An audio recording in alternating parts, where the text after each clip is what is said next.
Okay guys, so this is a little bit of story time with Matt, just to keep in line with the conversation we're having this afternoon about Dreamcast collecting and whatnot. I just thought I'd share this story. Something I might turn into a YouTube video down the line, but see how you guys react to this first. So I'm just going to show you something I've got down here, which is Dreamcast related.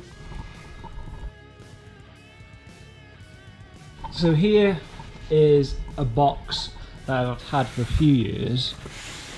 Now this is a box that I was going to send to somebody in Finland. Now what you guys probably aren't fully aware of my sort of story of becoming a retro collector in the last 2 or 3 years. I would say about in the mid-2000s I kind of fell out of love with, I wouldn't even call it retro gaming at the time, it was just all of gaming in its entirety, which included some old stuff as well as the new stuff.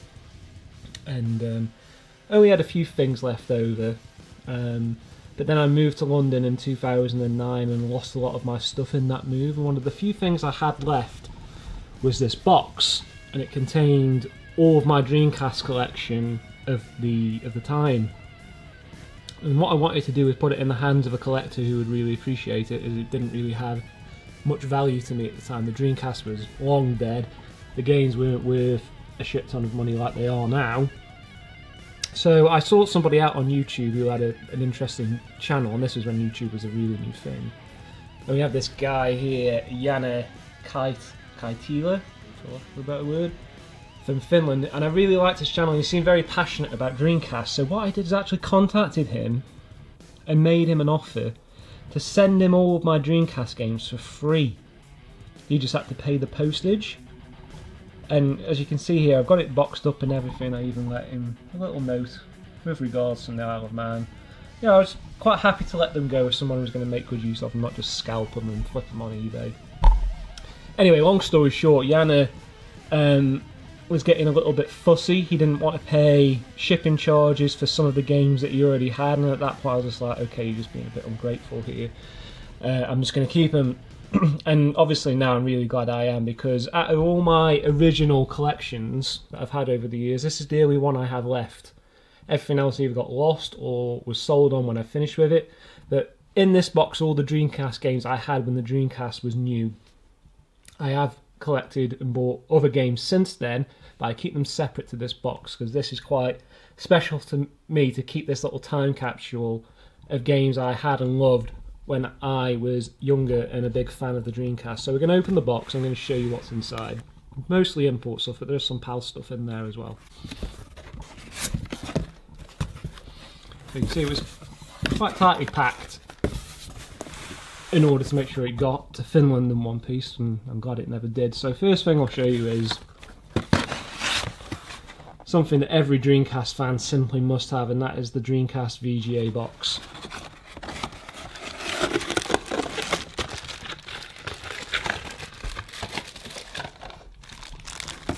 Now, if you've never played Dreamcast on VGA, it's the closest thing you're going to get to HD, and it makes most of the games look absolutely incredible, and it will work with most standard monitors via VGA port, or even a few plasma screens if they have a VGA, but it will look best on a PC style monitor.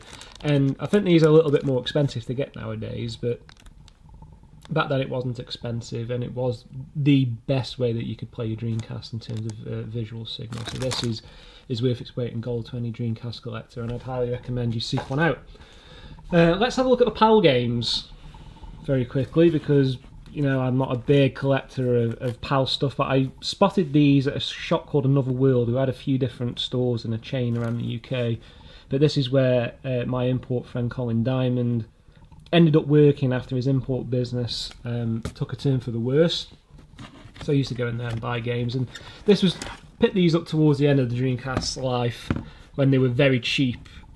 Tony Hawk's Pro Skating, an all-time classic, don't have to tell you too much about that. Tony Hawk's 2. Not as much of a fan of this one as most people appear to be. I prefer the first one, I think mostly for the music, but they're both really fantastic games. But yeah, a lot of people aren't fans of this PAL style box, but I quite like it. Definitely better than the American ones. Resident Evil 2, which as I understand is becoming quite expensive now, difficult to get hold of for a reasonable price, and I think I paid less than £10, so it's maybe much cheaper than that, as it was sort of on its way out. And Virtua Tennis 2, quite possibly the best tennis game ever. I know people like the first one, or perhaps some of the sequels that have come out on PS3 and stuff since then, and of course everybody loves the legendary Super Tennis on the Super Nintendo, but Virtua Tennis 2 I think is where this type of game peaked, and it would be difficult to build upon thereafter. I think technology's sort of taken the gameplay as far as it can go. There's always so many things you can do with a tennis game, but this really is the creme de la creme for me. Absolutely fantastic in 2-player, got the great World Tour mode and training and everything. It's really, really good. I've got a couple of American games here. Shenmue, absolute classic. I do have Japanese versions knocking about as well, so it's nice to have the English language one to play properly. And of course,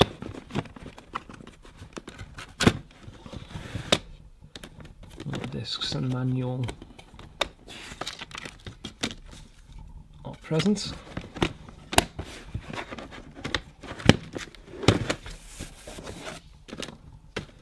And one that I'm really pleased that I kept hold of.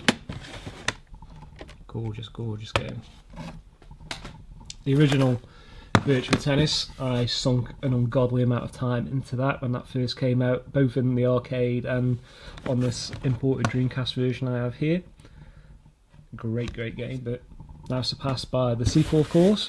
So that's the bulk of my English language games. I'm going to open this box within a box here. Good old Onitsuka Tigers regarding the main. There we go. Box within a box.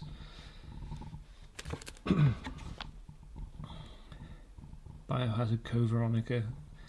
I still think after Biohazard 2 this is probably my favourite one. Just seems such a massive leap forward in terms of the quality of the visuals and the gameplay. It was really, really cool at the time, and I love this red slip sleeve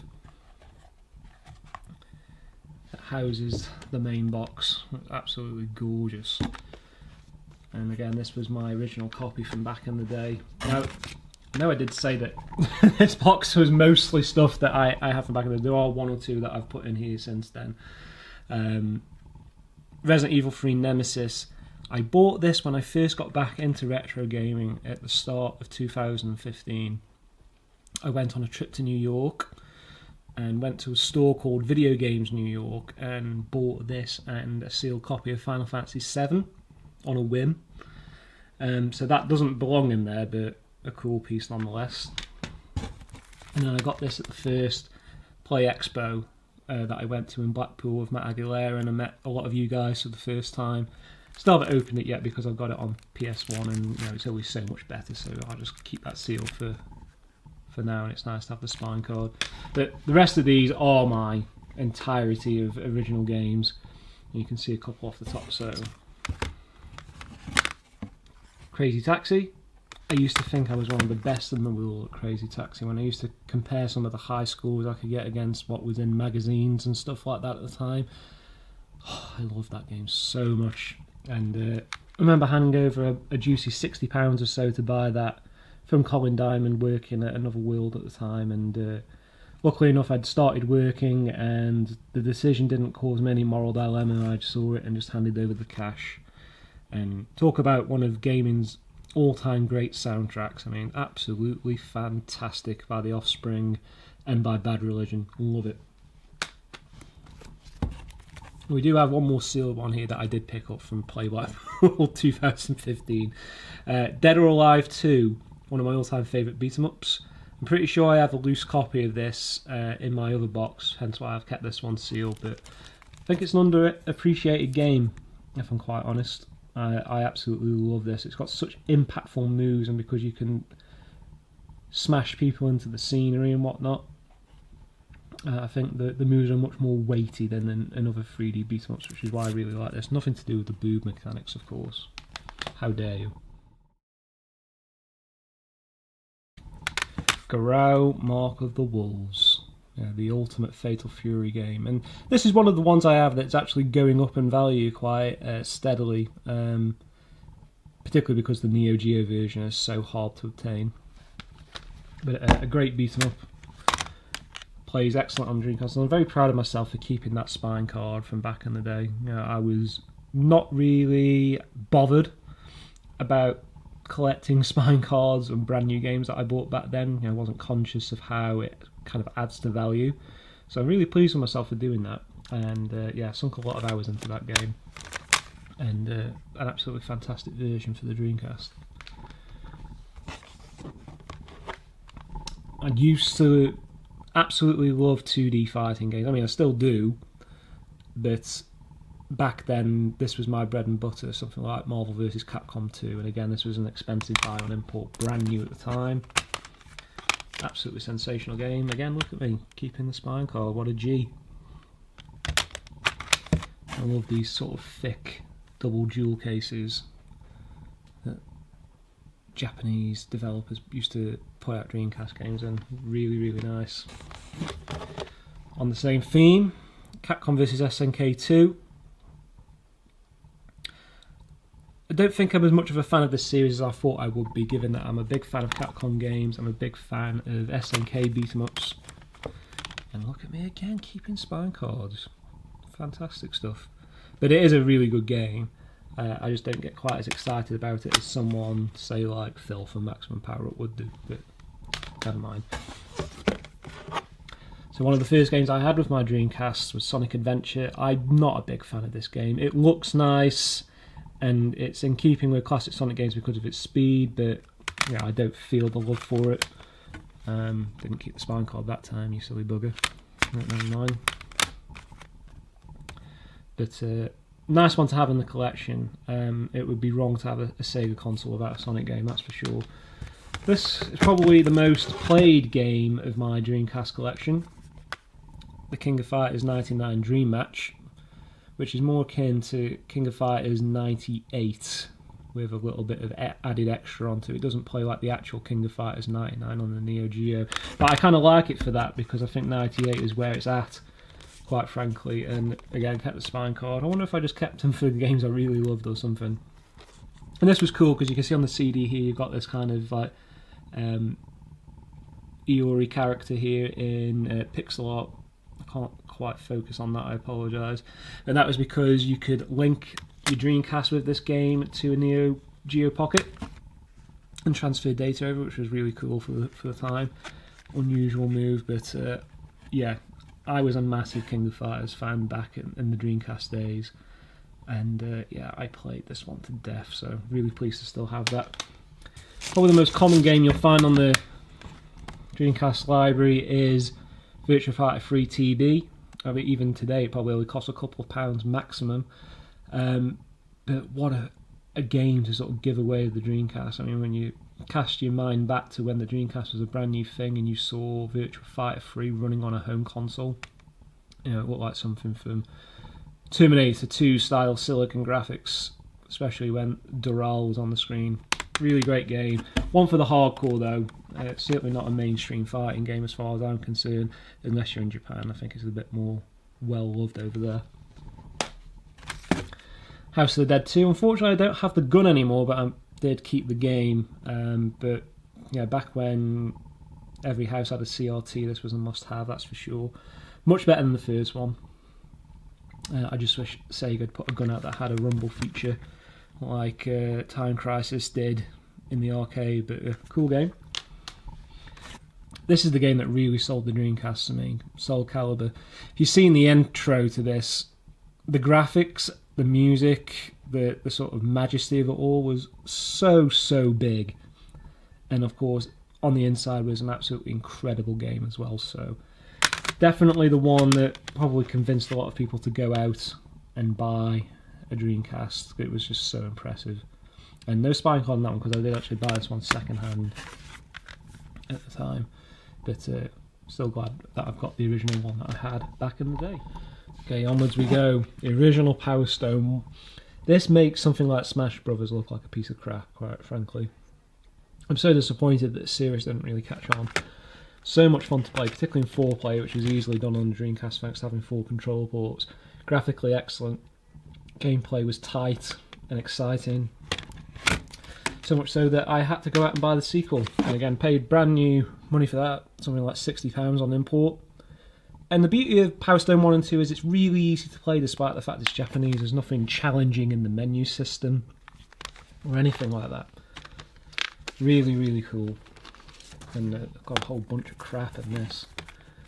But do I have the spine card? I don't think I do, which is a shame. Everything but the spine card by the looks of things. That's disappointing. But yeah, love that game. Really, really cool. The original Japanese Shenmue, not the easiest to play in Japanese, granted. But one that I had to try and at least play back in the day. We're expecting this to be perhaps the biggest and best game ever. I certainly don't put it quite in that category, but it is a great game nonetheless. And of course this Japanese one, which I have kept the spine card for, I'm quite pleased to say. It's a nice collector's piece to have, even if it's not the one that's going to get played, because of course if you're going to play it, you're going to play the English language one now. Future Cop 2, not a whole lot to say about this really. It's as good as the arcade, and that is a great thing, but kind of useless without a light gun, which I don't have right now, but fond memories of playing that one back in the day. It's a disappointing one. Sega Rally 2 never really reached the pinnacle like the original one did on the Saturn. It's a nice game, but it's not a classic. It's not Daytona or Sega Rally 1 levels of brilliance, unfortunately. But again, good to have that sort of first generation of classic Dreamcast game available. And here's one for my inner geek, Godzilla Generations. I was a big fan of the classic Godzilla movies as a kid. I used to import them from Japan. I had a friend that did. Try and catch when they're on Channel 4 from time to time. And it's essentially Rampage in 3D on an epic scale. There's not a lot of longevity to it, but it's a cool game, and it's a must-have if you're a Godzilla fan, because it's one of the best Godzilla games that's ever been made. And I think up until this point there hadn't really been a very good Godzilla game. So this was your first taste of really good Godzilla gaming. So it was really cool to have back in the day. Now we're talking serious business. The King of Fighters 2001. It's where the series started to go into decline when Playmore sort of got hold of the SNK library. And yeah, I think King of Fighters lost its way for a few years after 98. Didn't really like this one that much, but I was so hooked to the series I kept buying them anyway and hope that they'd turn it around. We've got a couple of utility discs, the good old Dreamcast Passport, which I never used, to be honest. I never got online with my Dreamcast. Now this is an interesting talking point, something that myself, Matt Aguilera and Aaron White discussed on the RGDS podcast, which was this Action Replay trial disc, which came with a few built-in cheat codes for just a few of the launch games. But what it had built into the code of the disc was to allow you to play multi-region and CDRs. So you would load up this disc, it would then prompt you to insert the disc you wanted to use, and away you go. And I kept this ever since, and I know various self-booting discs and other boot assisting discs came out on the black market, but this was a kind of official one, which was very strange. And you know, we do wonder whether the whole Dreamcast piracy scene was kind of built off the back of what was on this. As you said, it came with Dreamcast Magazine UK. It was incredibly useful, probably saved me an absolute fortune. So really nice to still have that.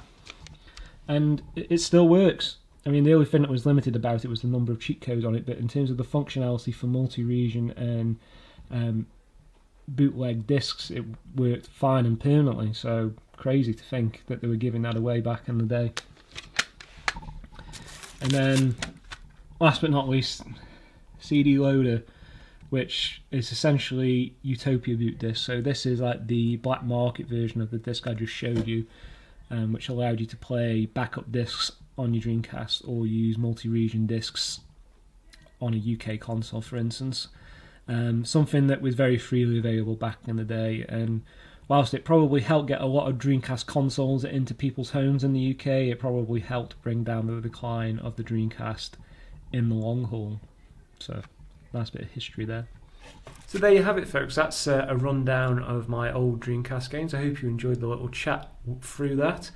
If you liked what you saw in the video, please don't forget to like, favourite and subscribe. And question of the day would be, what were your favourite Dreamcast games back in the day? And if you held on to any of your favourites from the late 90s, early 2000s, I'd love to hear what those are in the comments below. So until next time, thanks very much, and we'll see you again soon. Bye bye.